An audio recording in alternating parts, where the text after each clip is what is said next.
The lunch rush at Galactic Concordance Academy meant thousands of students from hundreds of worlds all trying to eat at the same time. Riley Chen found her usual spot in the corner of the human-compatible zone, where the air pressure and oxygen levels matched what her body needed. She unwrapped her meal and pulled out her datapad, settling into the comfortable routine of reading while eating. Around her, the massive cafeteria hummed with alien conversations in dozens of languages. Some students had multiple mouths and ate while talking. Others absorbed nutrients through their skin and just sat socializing. A few floated near the ceiling in the zero-gravity sections. Riley had stopped starring weeks ago. Now it all felt normal. She scrolled through an article about gravitational wave detection, chewing slowly. The food was synthesized to match Earth proteins, but it never quite tasted right. Still, it kept her alive and healthy, which was all that mattered on a space station millions of miles from home. Heavy footsteps made the floor vibrate. Riley knew those footsteps. She kept her eyes on her datapad and took another bite. Drax walked past her table with two of his Corvian friends. Their scales gleamed under the bioluminescent lighting, dark green armor plates that made them look like walking tanks. Most species at the Academy stood between 4 and 5 feet tall. Corvians averaged 7 feet and outweighed everyone else in pure muscle mass. As Drax passed, his thick tail swung out and knocked Riley's tray clean off the table. Food splattered across the floor in a wide arc. Conversations nearby died instantly. Students turned to look. Riley set down her datapad carefully. She looked at the mess, then up at Drax, who had stopped and turned around with a grin on his reptilian face. "Oops," Drax said loudly. "Didn't see you there, Tiny." Riley said nothing. She slid off her seat and knelt down, gathering the spilled food with her bare hands. Her movements were calm and methodical, like she was doing a simple chore. No anger showed on her face, no frustration in her body language. Drax's friends laughed. Other students watched with uncomfortable expressions, but nobody intervened. This had been going on for weeks now. "Need help down there?" Drax asked, his voice dripping with fake concern. He placed one massive foot right next to Riley's hand, his claws scraping the floor. Riley finished collecting the food, stood up, and walked to the disposal unit. She dumped everything in and wiped her hands clean. Then she went back to the serving area and got a replacement meal. The whole time, her face remained blank and peaceful. When she returned to her table, Drax was standing in her way. His bulk blocked the entire path. Riley stopped a few feet from him and met his amber eyes. "Move," she said quietly. "Make me Deathworlder." Drax crossed his arms over his chest. Riley looked at him for 3 full seconds. Then she simply walked around him in a wide arc, sat back down, and resumed eating and reading as if nothing had happened. Drax's grin faded. His friends pulled at his arm, muttering that they had class soon. He let them lead him away, but kept glancing back at Riley with frustration clear on his face. The cafeteria slowly returned to normal noise levels. Riley turned a page on her datapad. Her hand was completely steady. That evening, back in the dormitory, Riley sat cross-legged on her bed working through physics problems. Her side of the room was neat and minimal. One plant cutting sat in a glass of water on her desk, fresh green leaves reaching toward the window. A single photo hung on the wall showing rocky red mountains under a blue sky. Pip, her roommate, had the other side of the room buried in soft blankets, pillows, and trinkets from home. The small Valian sat in her nest of fabric, grooming her cream-colored fur while watching Riley with worried blue eyes. "You should report him," Pip said suddenly. "Drax has been bothering you for almost a month now." Riley wrote out another equation before answering. "It's not worth the energy." "Not worth it, Riley, he's huge. What if he actually hurts you?" Riley glanced up from her homework. "He won't." "How can you know that?" "Because he's not actually trying to hurt me. He's trying to get a reaction." Riley set down her stylus. "Where I grew up, We had real problems, storms that could rip buildings apart, temperature swings that would kill you in minutes, animals that saw humans as food. We learned young not to waste energy on things we could handle. Pip moved closer, sitting at the edge of Riley's bed. But doesn't it make you angry? Of course it does. Riley's voice stayed calm. Being angry and acting angry are different things. He wants me to yell or cry or fight back. If I give him what he wants, he wins. So you just let him bully you. Riley looked out the window at the 3 alien moons hanging in the dark sky. I'm tolerating minor harassment while I figure him out. There's a difference between being passive and being patient. Pip's tail twitched with uncertainty. I don't understand humans sometimes. Riley smiled slightly. That makes 2 of us. I don't understand half the species here. She returned to her physics problems. But we're all trying to learn. That's why we're at this academy. Pip settled back into her nest but continued watching Riley work. Outside their window, down in the commons area, Drax stood with his friends. Even from this distance, Pip could see him looking up at their dorm building. He's down there, Pip said, looking up here. Riley didn't even glance toward the window. I know. Doesn't that worry you? Not really. Riley solved another equation. He's confused right now. Every other species he's bullied either fought back immediately or ran away. I'm not doing either. It's breaking his pattern. What if breaking his pattern makes him angrier? Then I'll deal with it when that happens. Riley stretched and closed her homework. But until then, I have better things to do than worry about an insecure Corvian who needs to pick on smaller students to feel strong. Pip curled up in her blankets. You're either the bravest human I've ever met or the craziest. Riley laid back on her bed, hands behind her head, staring at the ceiling. On Earth, those 2 things are pretty much the same. She closed her eyes, her breathing slowing into a peaceful rhythm. But her hands, resting on her stomach, were clenched slightly into fists. 2 weeks passed with the same pattern repeating. Drax would find ways to bother Riley, and Riley would respond with complete calm. She never raised her voice, never showed fear, never gave him the satisfaction of a reaction. Physical training class took place in the Academy's enormous gymnasium, a facility large enough to hold equipment for every species. Different zones had different gravity settings, atmospheric compositions, and temperature controls. The human zone sat between the Valian low-gravity area and the Corvian high-gravity section. Riley ran on a treadmill, her pace steady and controlled. Sweat beaded on her forehead, but her breathing stayed even. She had been running for 30 minutes without slowing down, her legs moving with machine-like precision. Commander Harris, the Centaurian instructor, trotted through the gym on his 4 legs, checking on students. His horse-like lower body gave him an imposing presence, but his humanoid upper half and kind eyes made students respect rather than fear him. Across the facility in the high-gravity zone, Drax lifted weights that would crush most species. His scales rippled as his muscles flexed. He kept glancing over at Riley, watching her run. Your hatchling sister lifts more than that.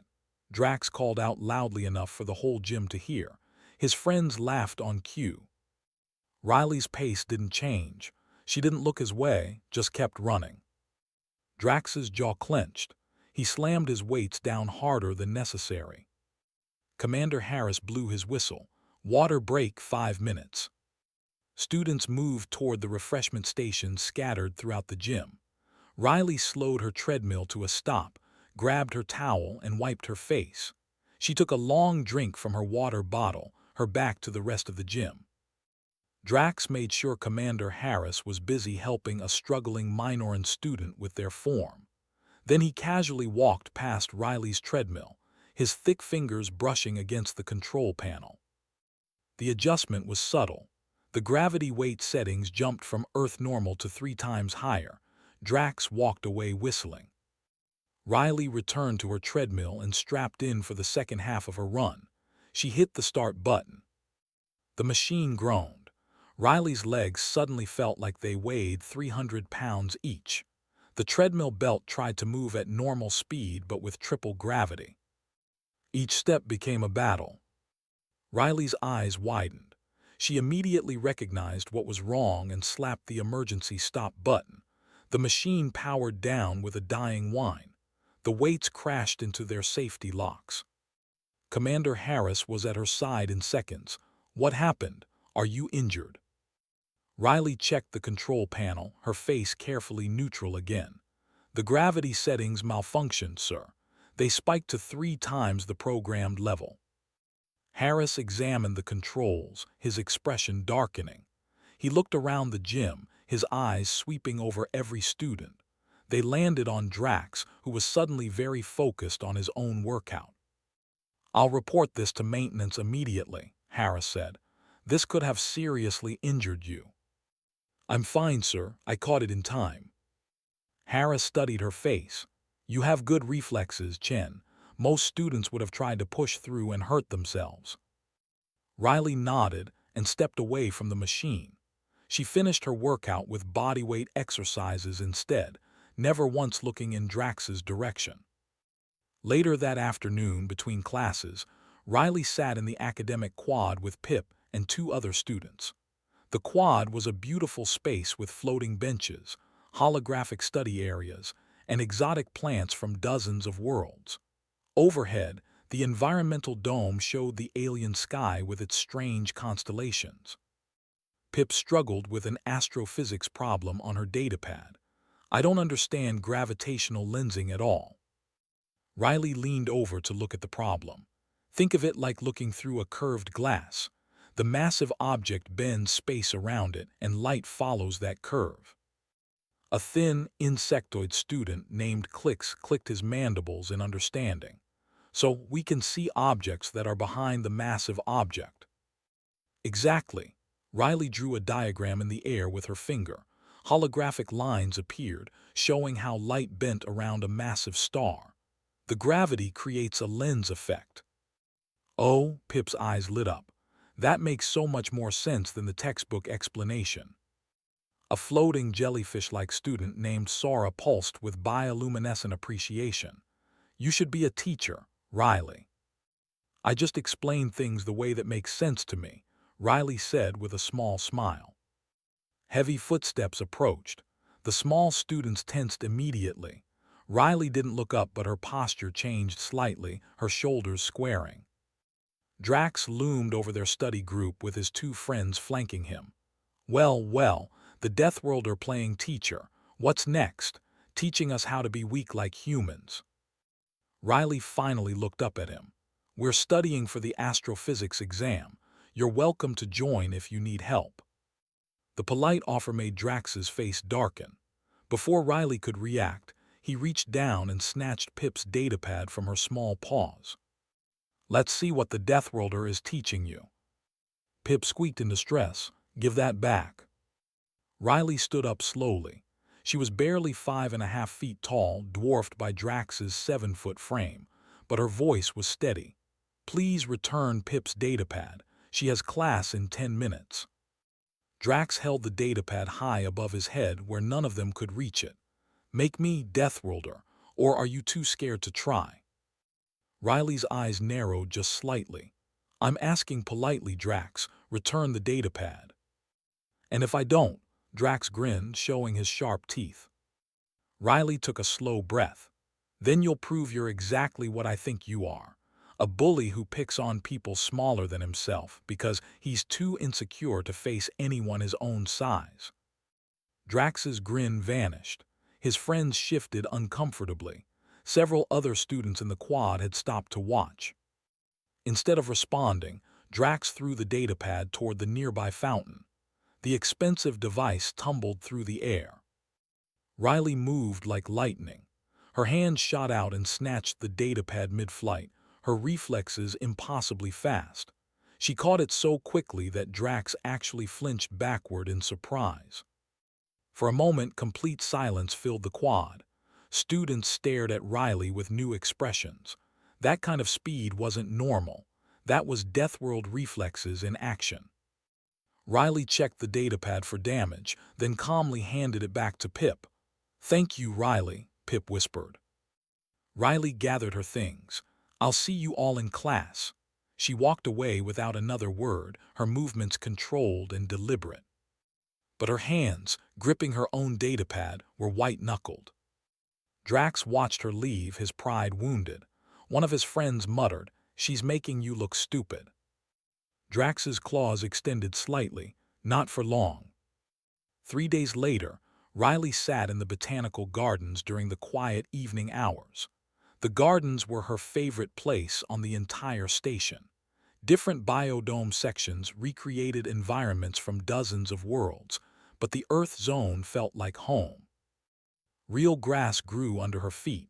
Real trees provided shade. The air smelled like soil and growing things instead of recycled station atmosphere. Riley sat on a wooden bench reading an actual paper book, something she had brought from Earth. The weight of it in her hands comforted her. Her datapad chimed. A message from Pip. "Drax was asking where you were, be careful." Riley read the message and typed back a simple acknowledgement. She didn't leave. She was tired of avoiding him, tired of walking on eggshells, tired of being patient with someone who had no interest in learning. She went back to her book. 15 minutes later, heavy footsteps crunched on the gravel path. Drax entered the Earth zone with his two closest friends. Their bulk made the peaceful garden suddenly feel threatening and small. Riley didn't look up from her book. She turned a page, apparently absorbed in the story. "Finally," Drax said, his voice echoing off the dome. "No crowds, no witnesses, no one for you to hide behind." Riley closed her book carefully, using her finger to mark the page. She looked up at him with those calm brown eyes. "What do you want, Drax?" "I want you to admit it." He took a step closer. "Admit that humans are weak, that all this Deathworld talk is just propaganda, that you're nothing special." Riley set her book aside on the bench and stood up slowly. "I'm not going to do that." "Then I'll make you." Another step forward. The garden felt smaller with each step Drax took. His friends spread out slightly, forming a loose semicircle. Riley stood her ground, her posture relaxed but her weight balanced on both feet. "You really don't want to do this," Riley said quietly. Drax laughed. "Is that a threat?" "It's a warning." Riley met his eyes directly. "I've been patient with you because you didn't understand what you were dealing with, but I'm asking you now, clearly walk away." "I don't take orders from Deathworlders." Drax reached out fast and grabbed Riley's shoulder. His clawed hand gripped hard, hard enough to hurt. His rough scales scraped against her skin through the thin fabric of her shirt. Riley looked down at his hand on her shoulder. When she looked back up, something had changed in her expression. The supernatural calm was still there, but underneath it, something dangerous stirred. "Remove your hand." Her voice was quieter than before, but there was steel underneath the softness. Drax squeezed harder. His claws left marks in the fabric. Or what little human?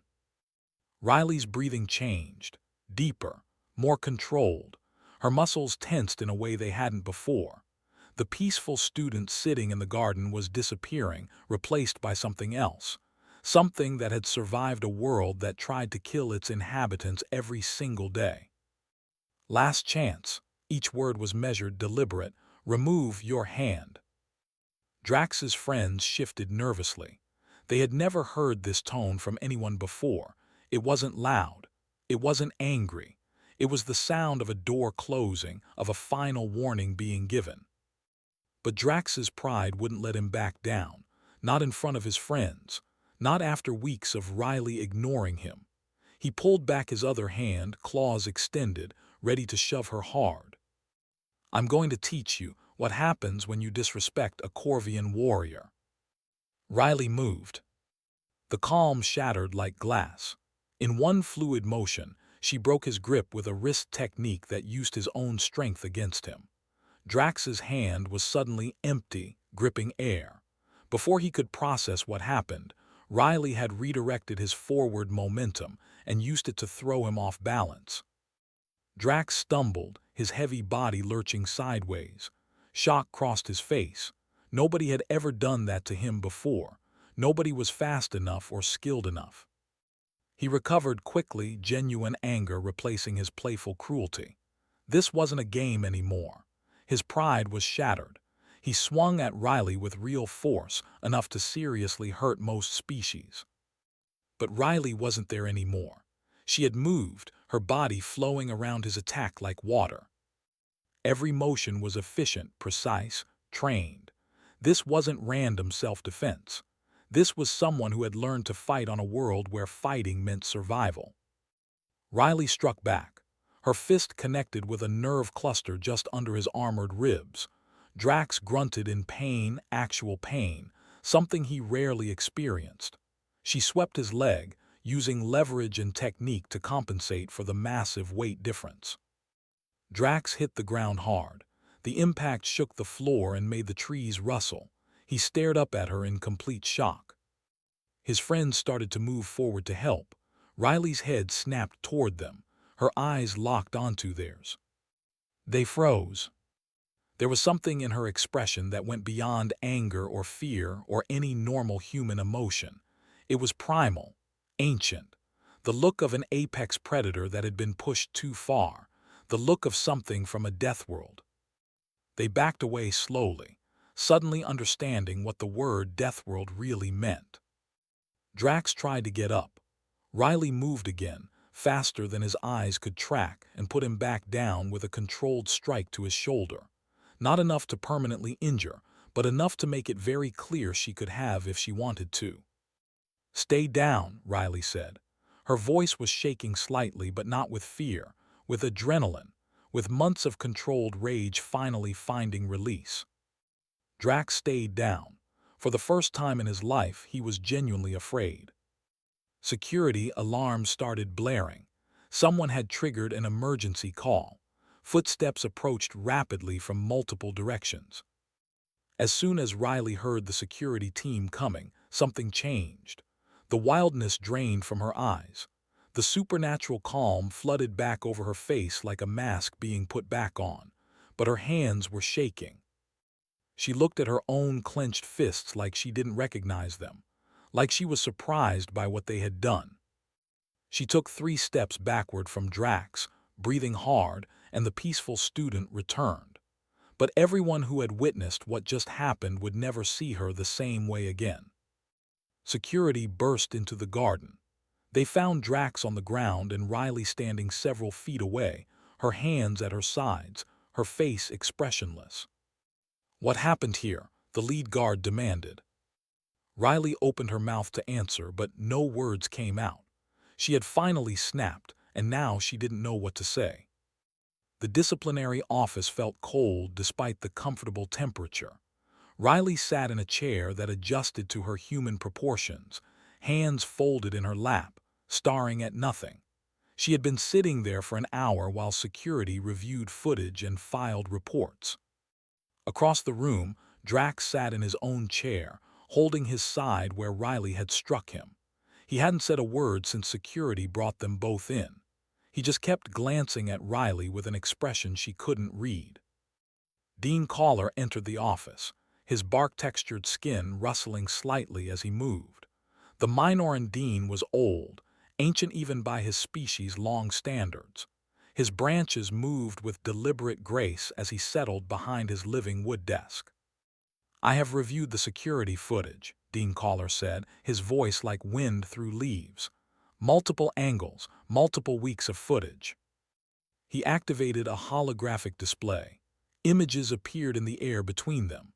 Riley watched herself getting her tray knocked over, watched Drax sabotage her training equipment, watched the datapad incident in the quad, watched weeks of harassment play out in fast forward. Drax shifted uncomfortably, seeing his own actions laid out so clearly.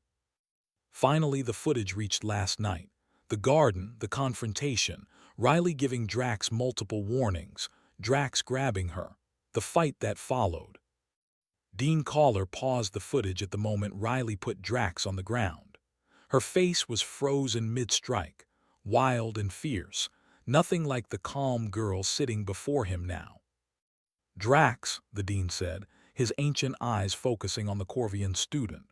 "You claimed Riley attacked you without provocation. The evidence shows this is false." Drax's shoulders slumped. He looked down at his clawed hands. "I thought she was weak. Everyone said Deathworlders were all talk. I wanted to prove it." "And what did you prove?" Drax looked at Riley again, really looked at her. She sat perfectly still, exhaustion clear in her eyes despite her neutral expression. "That I was wrong, about everything." Dean Collar turned to Riley. "Ms. Chen, why did you tolerate this harassment for so long?" Riley took a slow breath before answering. "Where I'm from, Dean, we learned very young that violence should always be the last option. I grew up on a frontier colony on Earth. We faced extreme weather, dangerous wildlife, diseases that could wipe out families. We survived because we stayed calm under pressure, because we chose our battles carefully. Yet you fought last night." "I warned him." Riley's voice was steady but quiet. "Multiple times, I tried everything else first: de-escalation, avoidance, clear communication. When he grabbed me and wouldn't let go, when he made it physical." She paused. "I ran out of other options." Dean Collar's branches gestured toward the frozen image of Riley fighting. This appeared quite controlled. Riley's jaw tightened slightly. "Even my violence is trained, Dean. On Earth, we can't afford wild rage, panic kills, careless fighting kills. So yes, even when I lose my temper, there's still control underneath. But I still shouldn't have let it get that far." "Tell me about Earth," Dean Collar said, leaning back. "I want to understand." Riley's eyes grew distant, remembering. Temperature swings of 50 degrees in a single day. Storms with winds that could flatten buildings. We had predators that could tear through most species in the concordance like they were made of paper. Diseases that required constant vigilance. Terrain that could kill you if you took one wrong step. She paused, choosing her words carefully. "Every human child learns to fight because our world demanded it. We learn survival skills before we learn to read. But we also learn cooperation. Because lone humans die on Earth. We learn to build communities, to share resources, to work together. That's how we survived." Drax listened, his understanding of humans completely shifting. These weren't weak creatures or mindless warriors. They were survivors who built civilization on a world that tried to kill them every day. "Violence is easy where I come from," Riley continued. "Civilization is hard. That's why I tried so hard to avoid fighting. Because choosing peace despite being capable of violence, that's the real strength my world taught me." Dean Collar was quiet for a long moment, processing. Then he announced his decision. "Drax, you are placed on academic probation. You will attend mandatory counseling sessions. You will also serve 200 hours of community service." Drax nodded, accepting the punishment without argument. "Riley, you receive a formal warning. However, I am also noting in your file that you showed remarkable restraint for weeks before defending yourself.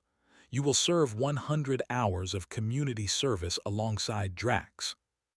Riley's eyes widened slightly. "Together, sir?" "Yes, at the Academy Aid Station. You will work together, and perhaps you will both learn something." After they were dismissed, Riley walked toward the door. Drax stood quickly, his movement making her tense. "Wait," he said. Riley stopped but didn't turn around. "Is Earth really that dangerous?" Drax's voice was different now, uncertain, almost afraid. Riley looked back at him over her shoulder. Her expression softened just slightly. "You have no idea." She left the office. Drax stood alone, replaying the footage in his mind. The speed Riley had moved with, the precision of her strikes, the wildness in her eyes when his friends tried to interfere. He had called her weak for weeks, had mocked her patience as fear, had thought Deathworld was just propaganda. Now he understood. Deathworld meant she came from a place where being fast enough, strong enough, and smart enough wasn't optional. It was the price of survival, and humans had paid that price for thousands of generations. In the hallway outside, Riley leaned against the wall and closed her eyes. Her hands were still shaking slightly. She had spent her whole life learning control, learning patience, learning to choose peace. Last night she had failed that test. She had let Drax push her until she snapped. And even though she had held back, even though she could have hurt him much worse, she had still crossed a line she swore she wouldn't cross. Pip found her there and wrapped her small arms around Riley's leg in a hug. Riley picked up her friend and held her close. "I'm okay," Riley whispered. But she wasn't sure if that was true anymore. 2 weeks into community service, Riley had established a routine at the Academy aid station. She arrived early, organized supplies with methodical efficiency, and helped the medical staff with basic tasks. The work was simple but important, and she found it calming after everything that had happened. Drax usually arrived late, looking uncomfortable in the medical volunteer vest. His large hands weren't built for delicate work. He knocked over containers of small instruments and struggled to sort pills meant for different species. But he showed up every day and tried. They barely spoke to each other. Riley worked on one side of the supply room. Drax worked on the other. The silence was thick and awkward. Riley was checking expiration dates on Valian medications when she heard something crash. She glanced over to see Drax had knocked over a tray of surgical tools. Before they could scatter across the floor, Riley's hand shot out and caught the tray midair. She set it back on the counter without comment and returned to her task. Drax stared at her. "You've done this before, medical work." "Frontier colony," Riley said without looking up. "Everyone learns basic medical care. The nearest hospital was 300 miles away." "Oh," Drax went back to sorting supplies, but he kept glancing at her. The uncomfortable silence returned. Riley finished with the Valian medications and moved on to updating inventory logs. Drax struggled to fold sterile bandages properly, his claws making the task nearly impossible. Suddenly, the aid station door burst open. A young Valian student stumbled in, wheezing badly. Her fur puffed out in all directions and her eyes were wide with panic. The student collapsed. Riley moved instantly. All her calm reserve vanished, replaced by focused urgency. She was at the student's side in 3 steps, her hands already checking vital signs. "Allergic reaction," Riley said, her voice sharp and commanding. "Drax, blue cabinet, 3rd shelf. Get the Valian antihistamine. Now." Drax froze for a second, shocked by the transformation in Riley's demeanor.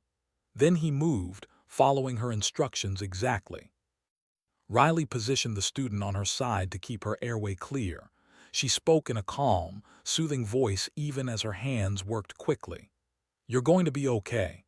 I've got you. Just try to breathe slowly." The Valian wheezed, struggling for air. Drax returned with the medication. "This one." "Yes, good."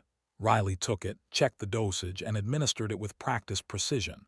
"Now page emergency medical. Code 3, allergic reaction, Valian species." Drax pulled out his communicator and did as instructed, no longer questioning her authority. Riley monitored the student's breathing and pulse. Come on," she whispered. "You're doing great, just a few more seconds." The medication began to work. The student's breathing eased. Color returned to her skin. Her eyes focused on Riley with gratitude and relief. Within minutes, the emergency medical team arrived. They quickly assessed the situation and prepared to transport the student to the medical center. The lead medic, a 6-armed Delphian, nodded at Riley with approval. "Quick response. You probably saved her life." Riley shook her head. "Just first aid. You're doing the real work." After the medical team left with the student, the aid station fell quiet again. Riley stood at the sink, washing her hands thoroughly. Her movements were automatic muscle memory from years of emergency response training. Drax watched her with new eyes. The way she had switched from quiet supply organizer to confident emergency responder. The steadiness of her hands even in crisis. The calm authority in her voice. "You could have really hurt me," Drax said quietly. "That night in the garden." Riley finally looked at him. "I held back." The simple honesty of it hit Drax harder than her fists had. She wasn't boasting. She was stating fact. "Why?" "Because you didn't know what you were doing." Riley dried her hands and leaned against the counter. "You thought you were dealing with someone weak. You were wrong, but you were ignorant, not malicious. There's a difference." Drax was quiet for a long moment. "Tell me about Earth. The real Earth, not the stories or propaganda." Riley studied his face, looking for mockery or trap. She found only genuine curiosity, so she told him. She described growing up on a frontier colony where the weather could change from pleasant to deadly in an hour, where children learned to recognize dangerous wildlife by age 5 because one mistake meant death, where storms rolled across the plains with winds that sounded like the world screaming. She talked about the physical conditioning every human underwent, the combat training that started young, the survival skills that were necessary, not optional, the constant awareness that their planet was trying to kill them and only cooperation kept them alive. "We don't start fights," Riley said, her voice softer now, "because we've seen what violence costs. We've buried people who made careless mistakes. We've watched storms destroy everything people built. We know how fragile civilization is." "But you finish fights," Drax said, understanding now. "When we have no other choice, yes. Because our world taught us that sometimes the only way to survive is to be willing to do what's necessary. But we also learned that unnecessary violence is a waste. It uses energy we might need later. It creates enemies we might have to fight tomorrow. It damages the community we depend on." Drax sat down heavily on a supply crate. "I called you weak for being patient. You didn't understand. Most species evolved on worlds that were relatively gentle. You developed intelligence and culture without having to fight every day just to survive. You got to be civilized from the start." Riley's expression was thoughtful, not angry. "Humans had to force ourselves to be civilized despite our world. That's why patience is hard for us. Why it matters. And that's why you held back for so long." Riley nodded. "I didn't want to be the violent Deathworlder everyone expected. I wanted to prove humans could choose peace, and then I failed." "You didn't fail," Drax said firmly. "I pushed you until you had no choice." They worked in silence after that, but it was different now. Not uncomfortable, just quiet. Drax asked occasional questions about Earth and Riley answered honestly. They began to function as a team rather than two people forced to be in the same room. By the end of their shift, something had changed between them. Not friendship yet, but understanding. The first small bridge built across a gap that had seemed impossible to cross. 6 months later, the Academy transformed for the annual cultural festival. Every species set up exhibits showcasing their homeworlds, traditions, and achievements. The main exhibition hall buzzed with excitement as students prepared their displays. Riley stood in front of the Earth exhibit, adjusting a holographic display of her home planet. The exhibit had grown far beyond what she originally planned.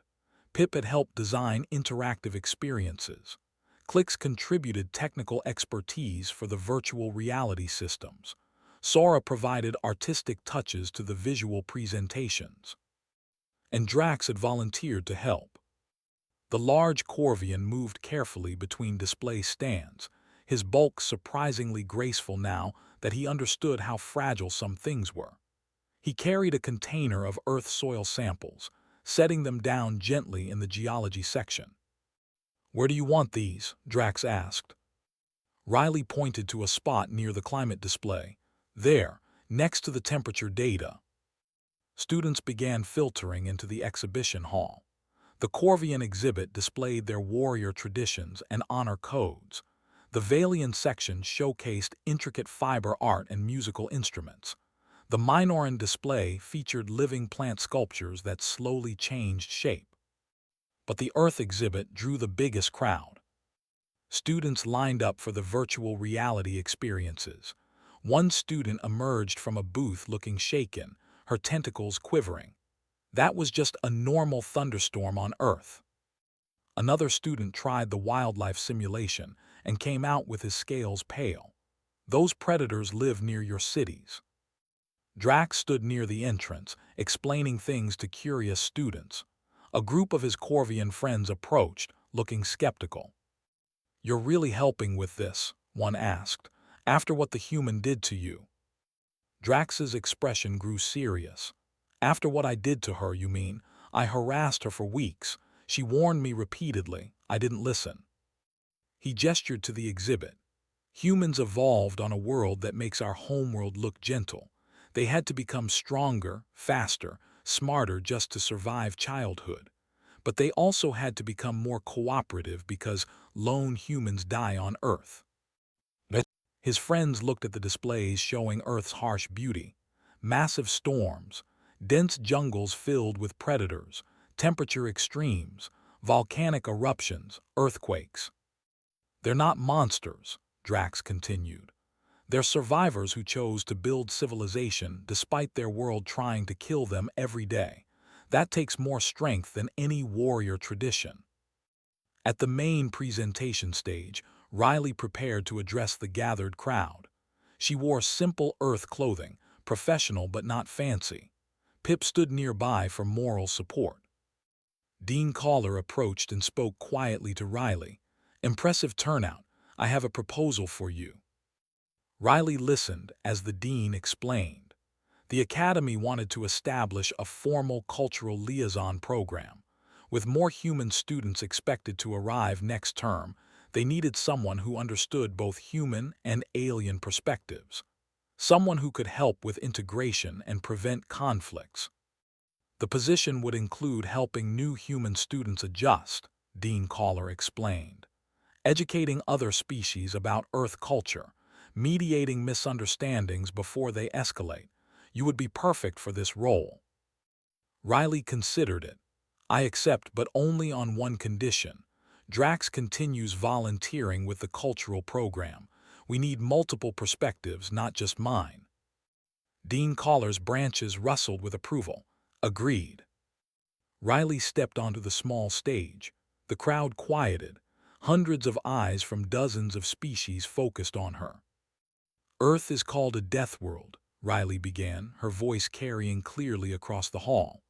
"And yes, our planet is harsh, but it's also beautiful. It taught us strength, but more importantly, it taught us the value of working together." Holographic images appeared behind her. Earth's oceans, mountains, forests, but also images of humans cooperating, building shelters together, sharing food, teaching children, creating art and music and science. "We survived not because we were the strongest individually," Riley continued. "We survived because we cooperated. We built communities. We shared knowledge across generations. The same instincts that kept us alive on Earth drive us to join the galactic community now." She paused, making eye contact with students throughout the audience. "We're not here to prove we're superior. We're not here to conquer or dominate. We're here to contribute what we learned from our harsh world. We're here to learn from your worlds too. We're here to build something together." The crowd responded with enthusiastic questions.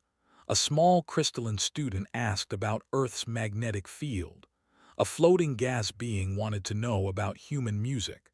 A student from a water world asked about Earth's oceans.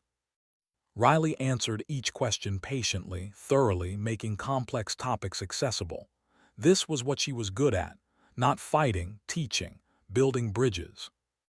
During a break in questions, Drax stepped forward. The crowd quieted, recognizing him. "I want to publicly apologize to Riley," Drax said, his voice carrying to every corner of the hall. "I judged her based on ignorance and prejudice. I harassed her because I was insecure and wanted to prove something. She gave me every chance to stop, and I didn't take them." He looked at Riley directly. You taught me what real strength means. Not just physical power, but the courage to choose peace when violence would be easier. The wisdom to educate instead of retaliate. Thank you for being patient with me even when I didn't deserve it. Riley accepted the apology with grace. We both grew from what happened. Sometimes the hardest lessons teach us the most. That evening, Riley stood on the observation deck looking at the stars. Pip sat nearby, content and happy. Drax approached carrying 2 drinks. May I join you? Riley nodded. Drax handed her 1 drink, a synthesized earth beverage the cafeteria had started stocking after the festival. Thank you, Riley said, genuinely surprised they had gotten the flavor right. The 3 of them stood together, looking out at the alien constellations. Different species from different worlds, but finding common ground. I've been thinking, Drax said quietly. You said Earth taught you to survive, but this place taught you to live with others. Riley smiled slightly, something like that. You're good at it, the bridge-building thing. Riley looked down at the campus below. The Earth exhibit was still lit up, students still exploring even in the late hours. Humans and aliens learning from each other, finding understanding despite their differences. A new human student arrived at the main gate, looking lost and nervous. Riley watched them through the observation deck window and recognized that expression. She had worn it 6 months ago.